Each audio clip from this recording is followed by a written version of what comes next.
Chapter 1. The Garden of Eden. At some point, something must have come from nothing. Sophie Amundsen was on her way home from school. She had walked the first part of the way with Joanna. They had been discussing robots. Joanna thought the human brain was like an advanced computer. Sophie was not certain she agreed. Surely a person was more than a piece of hardware. When they got to the supermarket, they went their separate ways. Sophie lived on the outskirts of a sprawling suburb and had almost twice as far to school as Joanna.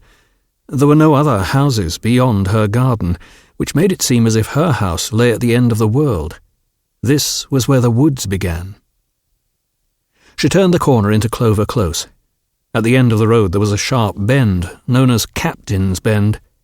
People seldom went that way except on the weekend. It was early May.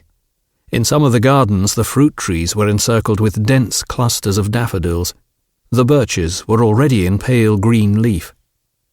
It was extraordinary how everything burst forth at this time of year. What made this great mass of green vegetation come welling up from the dead earth as soon as it got warm and the last traces of snow disappeared? As Sophie opened her garden gate, she looked in the mailbox. There was usually a lot of junk mail and a few big envelopes for her mother, a pile to dump on the kitchen table before she went up to her room to start her homework. From time to time there would be a few letters from the bank for her father, but then he was not a normal father.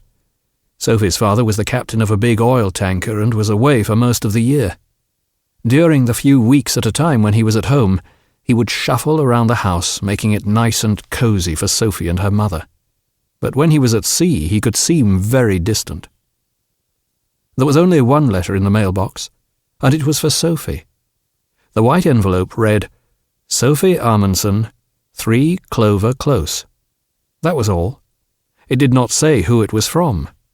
There was no stamp on it either. As soon as Sophie had closed the gate behind her, she opened the envelope. It contained only a slip of paper, no bigger than the envelope. It read, Who are you?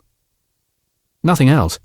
Only the 3 words written by hand and followed by a large question mark. She looked at the envelope again. The letter was definitely for her. Who could have dropped it in the mailbox? Sophie let herself quickly into the red house. As always, her cat, Shere Khan, managed to slink out of the bushes, jump onto the front step and slip in through the door before she closed it behind her. Whenever Sophie's mother was in a bad mood, she would call the house they lived in a menagerie. A menagerie was a collection of animals. Sophie certainly had one and was quite happy with it. It had begun with the 3 goldfish, Goldtop, Red Riding Hood, and Black Jack. Next she got 2 budgerigars called Smit and Smoole, then Govinda the tortoise, and finally the marmalade cat, Shere Khan. They had all been given to her to make up for the fact that her mother never got home from work until late in the afternoon, and her father was away so much, sailing all over the world. Sophie slung her school bag on the floor and put a bowl of cat food out for Shere Khan. Then she sat down on a kitchen stool with a mysterious letter in her hand. Who are you? She had no idea.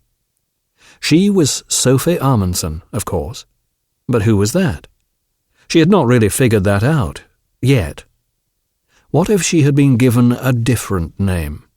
Anne Knutsen, for instance. Would she then have been someone else? She suddenly remembered that Dad had originally wanted her to be called Lillemor.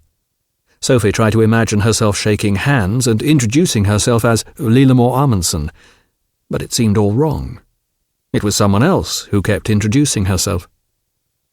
She jumped up and went into the bathroom with the strange letter in her hand. She stood in front of the mirror and stared into her own eyes. I am Sophie Amundsen, she said. The girl in the mirror did not react with as much as a twitch. Whatever Sophie did, she did exactly the same. Sophie tried to beat her reflection to it with a lightning movement, but the other girl was just as fast.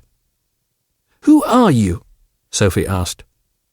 She received no response to this either, but felt a momentary confusion as to whether it was she or her reflection who had asked the question.